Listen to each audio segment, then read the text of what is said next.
नमस्कार दोस्तों, स्वागत है आप सभी का ओनली आईएएस के यूट्यूब चैनल पर। एक बात बताओ मुझे, आप में से कितने लोगों को ट्रैवलिंग पसंद है? और कितनों के साथ ऐसा हुआ है कि कई बार ट्रैवलिंग करते हुए आप रास्ता भटक गए और फिर घंटों लग जाता है आपको सही रास्ते पे आने में? आपके साथ मैं अपना एक वाकया शेयर करना चाहता हूँ, जहां पर मैं ट्रेवल कर रहा था गुड़गांव से चंडीगढ़ की तरफ।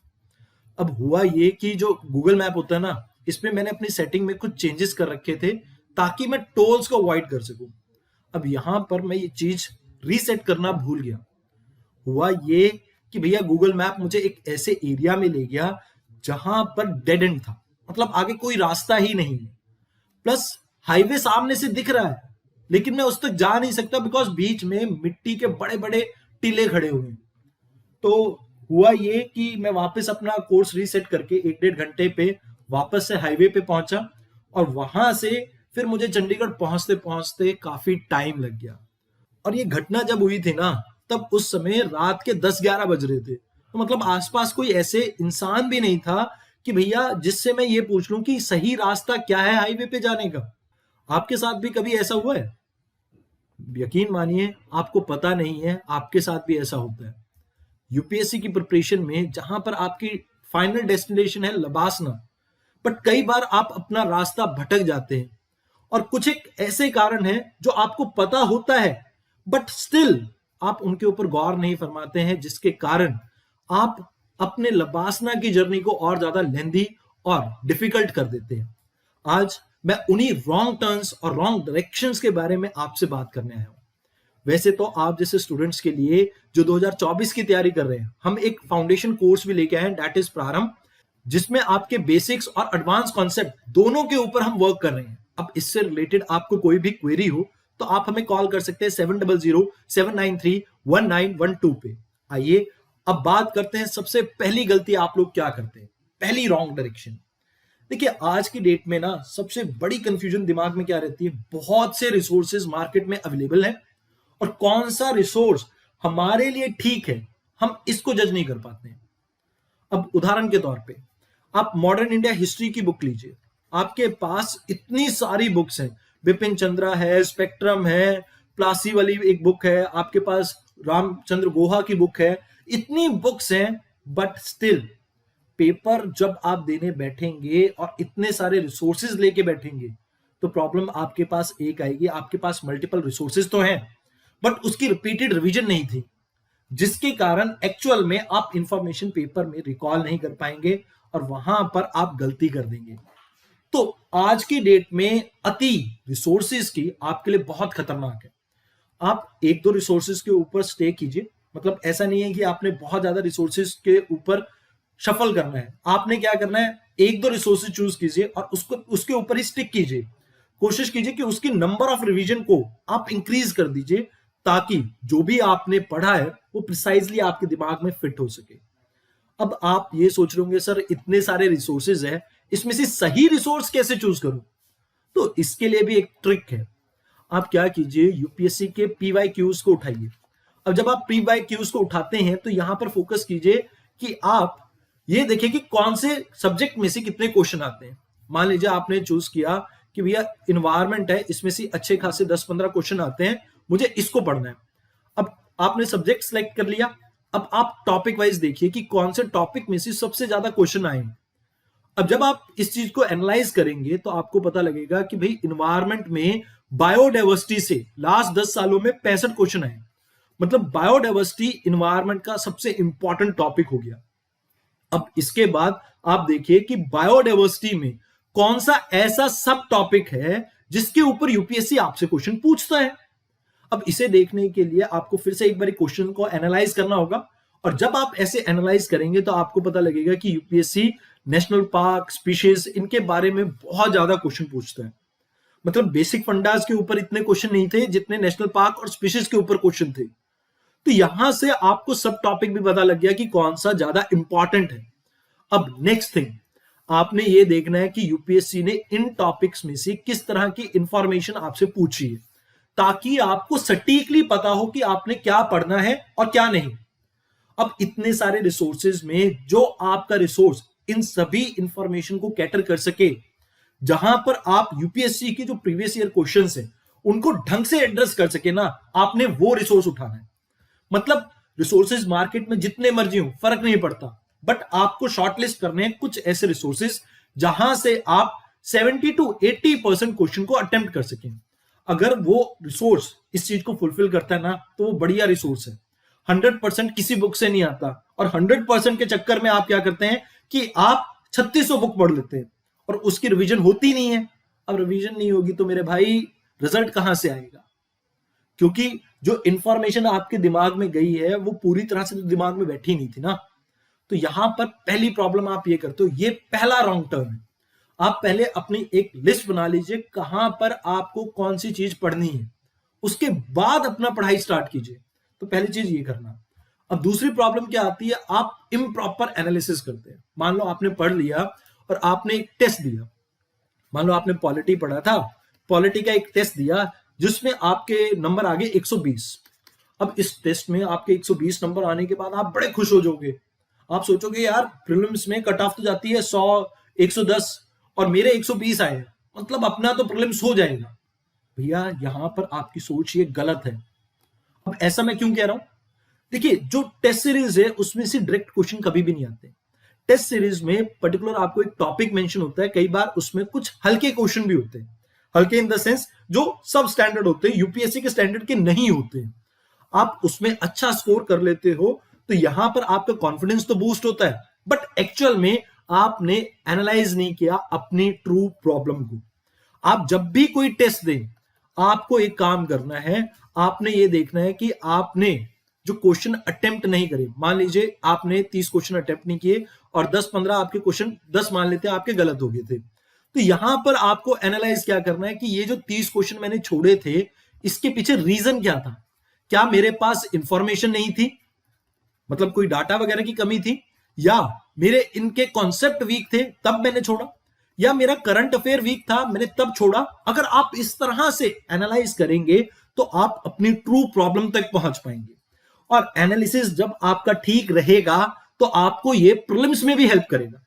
तो यहां पर आपका फोकस सिर्फ इस चीज पे होना चाहिए जब भी आप टेस्ट देते हैं कि आप अपने वीक एरिया को आइडेंटिफाई करें और उसको इंप्रूव करें, ना कि वो 110-20 नंबर लेके आप खुश हो। मतलब अगर आपके यहां पर 10 नंबर भी आ रहे हैं और आप अपनी प्रॉब्लम के ऊपर ढंग से वर्क कर पा रहे हैं, तब भी आपका प्रीलिम्स निकलने के चांसेस रहेंगे। बट 120 ला के भी क्लियर नहीं होगा, क्योंकि मैंने बहुत से स्टूडेंट्स को ऐसा देखा है जिनके टेस्ट में अच्छे नंबर आते थे बट प्रीलिम्स में जाते ही उनकी सिटी गुल हो जाती थी। क्यों? क्योंकि वो अपने टेस्ट को प्रॉपरली एनालाइज नहीं करते थे। तो सबसे पहले यहां पर आपको जब भी टेस्ट देना है इन चीजों के ऊपर फोकस करना है। मतलब इंफॉर्मेशन, कॉन्सेप्ट और करंट अफेयर, कहां कमी है उस चीज को ढूंढ के उसे सॉल्व करो। देन अगली प्रॉब्लम आती है कि आप यूपीएससी के ट्रेंड के हिसाब से इवॉल्व नहीं कर रहे। अब देखिए, जब हम बंदर की प्रजाति में थे और वहां से इंसानों में जब बदले तो बहुत सा कहीं ना कहीं हमारे अंदर चेंज आया था ना। ऐसे ही यूपीएससी भी एवर इवॉल्विंग है। आपको भी उसके ट्रेंड के अकॉर्डिंग ही अपने आप को ढालना होगा, और ट्रेंड को एनालाइज करने के लिए पीवाईक्यू से आपके पास बेटर ऑप्शन है ही नहीं। मतलब आप ये देखिए यूपीएससी किस जगह पर ज्यादा फोकस करता है, किस एरिया पे आपको फोकस करना है, कहां से क्वेश्चन बनता है। जैसे मैं आपको एक एग्जांपल देता हूं। एक तेलंगाना गवर्नमेंट का प्रोजेक्ट था, प्रोजेक्ट काकतई।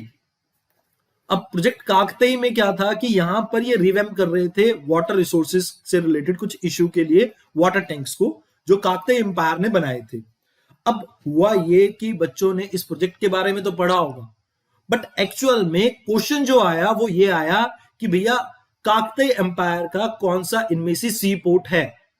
अब यहां आपको इसी तरह से सोचना है कि भैया करंट अफेयर्स के लिए मैगजीन तो आप पढ़ रहे हैं, बट कई बार आपको कई इंफॉर्मेशन को बैक ट्रैक करना चाहिए। मतलब आपको यह समझना चाहिए कि इसके ऊपर किस तरह का क्वेश्चन यूपीएससी पूछ सकता है। अगर आपने पीवाईक्यू को एनालाइज किया होगा तो आपको पता होगा कि कौन से करंट अफेयर आर्टिकल में किस तरह का क्वेश्चन आपसे पूछा जा सकता है, और अगर आप उस आर्टिकल के अकॉर्डिंगली चलेंगे तो आपके पास एक सुनहरा मौका है यूपीएससी को क्लियर करने के लिए। मतलब करंट अफेयर को भी ट्रेंड के हिसाब से देखो कि किस तरह से यूपीएससी उसको फॉलो कर रहा है, किस तरह से यूपीएससी उसमें क्वेश्चन पूछ रहा है। अगर आप इवॉल्व नहीं करोगे ना तो मैं बता रहा हूं कितने भी अटेम्प्ट दे लो, बात नहीं बनेगी। आपको समझना होगा ये ट्रेंड। अगली चीज है, कई बार हम ना गलत कोर्स ऑफ एक्शन चूज कर लेते हैं। मतलब ऐसा होता है कि हम अपने आप को ही ठीक मानते हैं, हम किसी की नहीं सुनते। कई बार आपको कोई समझा भी रहा होता है कि यार यहाँ पर तू गलती कर रहा है, बट क्योंकि हमें अपने ऊपर इतना ज्यादा ओवर कॉन्फिडेंस होता है कि हम सोचते हैं कि यार सामने वाला तो मूर्ख है, कुछ भी कह के चला जाएगा, हमें तो पता है कि कैसे यूपीएससी निकलना है। बट जब आपको कोई गाइड कर रहा हो, गाइड इन द सेंस कोई टीचर, आपका कोई मेंटर आपकी कुछ कमी बता रहा हो, तो ओपन माइंडेडली उसको सुनिए। आप समझिए कि वो आपको क्या समझाना चाहता है। अभी रिसेंटली मैं अपने एक फ्रेंड से बात कर रहा था, वो यूपीएससी की प्रिपरेशन कर रहा है। एंड मैंने उसे समझाने की कोशिश की कि यार कई बार ना तू बहुत जल्दी रिएक्ट करता है चीजों को, अगर तू इस चीज को अवॉइड करेगा ना कहीं तेरी लाइफ सॉर्ट आउट हो सकती है। और तू बहुत ज्यादा नेगेटिव हो चुका है, अब तेरे को पॉजिटिविटी की तरफ जाना चाहिए, थोड़ा अपने अंदर पॉजिटिव एनर्जी लानी चाहिए। तो कई बार कुछ लोग आपको जब बाहर से ऑब्जर्व करते हैं ना, तो आपके बारे में आपको सटीक बता सकते हैं। और यहां पर यूपीएससी में इस चीज के लिए आपके मेंटर्स आपकी हेल्प करते हैं। अब मेंटर्स क्या करते हैं कि आप मान लीजिए उन्हें बताते हैं कि सर मेरे को ये प्रॉब्लम आ रही है, आपको वो करेक्ट कोर्स ऑफ एक्शन बता सकते हैं कि आप कहाँ गलत थे, कहाँ से आपको करेक्शन करनी है। जैसे मान लीजिए आप कहें कि आप लक्ष्मीकांत को पढ़कर मेंस पॉलिटी अटेम्प्ट करना चाहते हैं, तो भैया जीएस पेपर 2 में आपके अच्छे नंबर नहीं आएंगे, क्योंकि Laxmikanth might be a good book for your prelims, but mains के लिए उतनी सफिशिएंट नहीं है। उसके लिए एडिटोरियल डिस्कशंस आपकी काफी इंपॉर्टेंट रहती हैं। उसके लिए आप जैसे जो डीडी न्यूज वगैरह या बाकी चैनल्स, जो अच्छे चैनल्स हैं जहां पर अच्छी डिबेट्स मिलते हैं अच्छे टॉपिक्स पे, आपको उनको सुनना चाहिए। वहां से आपको इंफॉर्मेशन मिलती है, ना कि लक्ष्मीकांत की बुक से, क्योंकि लक्ष्मीकांत की बुक में कॉन्सेप्ट तो दिए होंगे, बट अप्लाइड कॉन्सेप्ट पूछे जाते हैं मेंस में। तो करेक्ट कोर्स ऑफ एक्शन यही कहता है कि भैया लक्ष्मीकांत पढ़ी, बेस बनाया, साथ के साथ एडिटोरियल्स को फॉलो कीजिए, ताकि आपके मेंस के आंसर में कोई आपको परेशानी ना आए। तो सही टाइम पे अगर आप अपना कोर्स चेंज कर लेंगे, तो आपको ज्यादा समय नहीं लगेगा अपनी डेस्टिनेशन तक पहुंचने में। क्योंकि कई बार जब हम रास्ता भटक जाते हैं ना, और अंधेरा हो, आमने सामने कुछ ना दिख रहा हो, कई बार ऐसा होता है ना, आप जैसे अपना ही एग्जांपल ले लीजिए, आपके पास कोई दोस्त, मेंटर वगैरह कोई नहीं है, और आप अंधेरी गलियों में घूम रहे, आपको नहीं पता कि आप कैसे अपनी मंजिल तक पहुंचेंगे। तो उस समय किसी एक ऐसे पर्सन का हाथ थाम लो जो आपको सही डायरेक्शन दिखा सके। तो इस कोर्स ऑफ एक्शन में आपको मैं सिर्फ यही कहना चाहूंगा कि राइट रिसोर्सेज तो चाहिए चाहिए, बट राइट टाइम पे राइट गाइडेंस का भी इंपॉर्टेंस है, और इसमें मेंटर आपकी हेल्प करते हैं। जैसे मैं आपको एक एग्जांपल देता हूं, अभी रिसेंटली ना एक मेंटरशिप सेशन ले रहा था मैं अपने प्रारंभ बैच में। वहां पर एक बच्चा कह रहा था कि सर मैं डेली 8 से 10 घंटे पढ़ता हूं, बट चीजों को रिटेन नहीं कर पाता हूं। तो मैंने उससे पूछा कि ऐसा इन 8 से 10 घंटों में वो क्या पढ़ता है। तो कहता सर मैं 3 से 4 घंटे तो लाइक एक सब्जेक्ट पढ़ लिया, और फिर उसके बाद मैं करंट अफेयर पढ़ता हूँ, और ये सब चीजें उसने अपनी बताई। बट उसके प्लान में कहीं भी डेली बेसिस पे रिवीजन नहीं थी जो उसने पिछले दिन पढ़ा। अब प्रॉब्लम क्या होती है कि जब आप चीजों को रिवाइज नहीं करते ना, तो आपके दिमाग में ये चीजें लंबे समय तक नहीं रहती। तो आपको रिपीटेड रिवीजन करनी है। मैंने इस बच्चे को यही समझाया था यहाँ पे कि आप डेली बेसिस पे कुछ रिवीजन का टाइम रखो, 30 से 40 मिनट, चाहे सोने से पहले सुबह से लेकर शाम तक जो भी पढ़ा है उससे 30 से 40 मिनट में रिवाइज करने की कोशिश कीजिए, सोते हुए दिमाग में रिकॉल करने की कोशिश कीजिए। उससे भी आपको बहुत हेल्प मिलेगी। और साथ ही साथ वीकली बेसिस पे जो भी आपने पढ़ा है, कम से कम एक बार उसे एनालाइज जरूर करें। तो अब ये मैंने जो इसको गाइडेंस दिया, अगर इसको ये फॉलो करता है तो कहीं ना कहीं इसका भी जो प्रिपरेशन है वो आसान हो सकती है। तो राइट टाइम पे राइट गाइडेंस मिलना और आपका जो कोर्स ऑफ एक्शन है उसे करेक्ट करना बहुत इंपॉर्टेंट हो जाता है। देन लास्ट में टाइम मैनेजमेंट। आप में से बहुत से स्टूडेंट ऐसे होंगे जो साथ में शायद जॉब भी कर रहे हो, या कॉलेज भी जा रहे हो, या पीजी कर रहे हो, बट आपको टाइम मैनेज करना होगा। यकीन मानिए, अगर आप डेली बेसिस पे 8 से 10 घंटे यूपीएससी में इन्वेस्ट नहीं करते हैं, तो कहीं ना कहीं आप गलती कर रहे हैं। अब आप में से कुछ कहेंगे कि सर मेरे पास तो 8 से 10 घंटे होते नहीं है। भैया कोशिश कीजिए, आप अपने टाइम को एनालाइज कीजिए, कहाँ कहाँ आप कितना टाइम लगाते हैं।